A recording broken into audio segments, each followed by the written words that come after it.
ব্ল্যাকমেইলের শিকার বাংলাদেশ জামায়াত ইসলামী। নিজের শরিক জোট দলগুলোর মাঝে আসন ভাগাভাগি নিয়ে চরম বিপর্যয়ের মুখোমুখি দলটি। যোগ্যতা নেই, তবুও জোটে থাকার কারণে কোনো দল তো আবার প্রধানমন্ত্রীর পদটিও যাচ্ছে। নির্বাচনে জিতেইনি তার আগেই আসন ভাগাভাগি। কি রাজনীতি!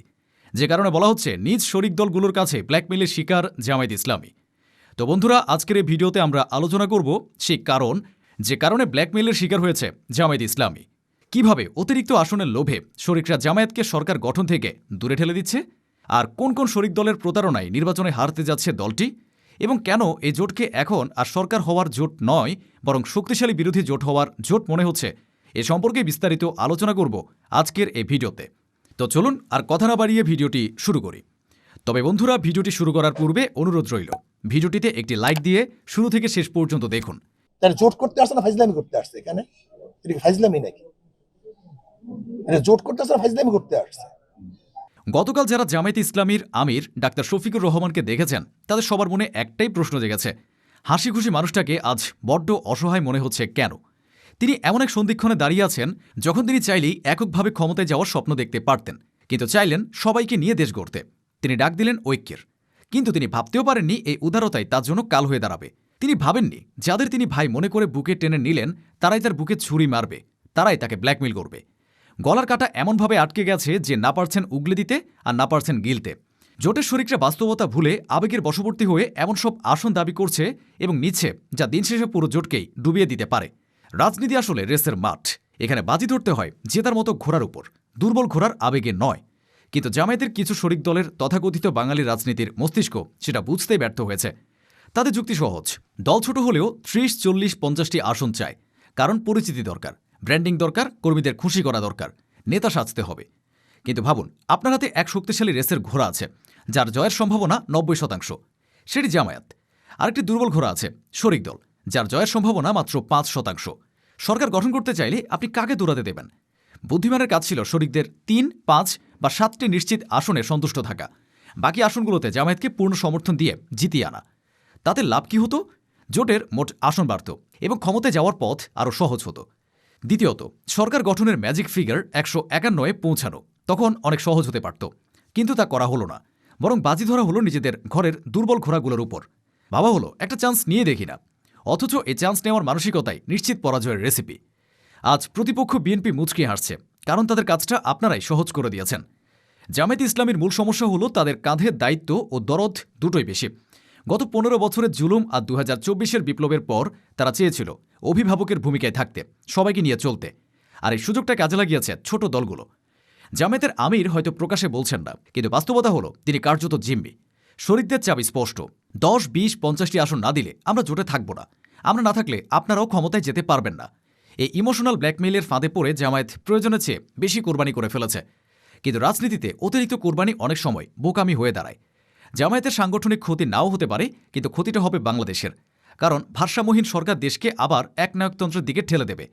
তারেক রহমান নিজে না চাইলেও তাকে একনায়ক বানানো হবে, এটা সময়ই প্রমাণ করবে। তখন আর ফিরে আসার কোনো সুযোগ থাকবে না। আবেগ, সাময়িক আনন্দ আর নমিনেশনের উল্লাস দিয়ে রাজনীতি হয় না। প্রশ্নটা খুবই সহজ, এই জোটের গঠন কি সরকার গঠনের উপযোগী, নাকি কেবল শক্তিশালী বিরোধী দল হওয়ার মতো? যখন জেনে বুঝে 50 থেকে 60টি আসন এমন প্রার্থীদের দেওয়া হয় যাদের জামানতও টিকবে না, তখন আসলে প্রতিপক্ষকেই আসন উপহার দেওয়া হয়। এর ফলে জামায়াত জোট হয়তো 100 থেকে 110টি আসন পাবে। এতে শক্তিশালী বিরোধী দল হওয়া সম্ভব, সরকার গঠন নয়। শরিকরা নিজেদের নেতাদের খুশি করতে গিয়ে যে রাজনৈতিক অদূরদর্শিতা দেখিয়েছে তার মাসুল দেবে পুরো জাতি।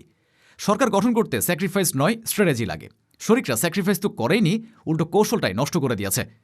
আসুন একটা স্পেসিফিক উদাহরণ দেই, তাহলে বুঝতে পারবেন কেন এমন ঘটনা ঘটছে। ঢাকা 19 আসন, সাভার ও আশুলিয়া নিয়ে গঠিত, প্রায় 9 লাখ ভোটার, শ্রমিক অধ্যুষিত, অত্যন্ত স্পর্শকাতর ও সংঘাতপ্রবণ এলাকা। এখানে নির্বাচন মানে শুধু পোস্টার নয়, এখানে লাগে মাঠের মানুষ, এলাকার দখল, শ্রমিকদের পালস বোঝার ক্ষমতা। এই গুরুত্বপূর্ণ আসনে এনসিপি মনোনয়ন দিয়েছে মিসেস দিলশানা পারুলকে। তার বাড়ি সিরাজগঞ্জে।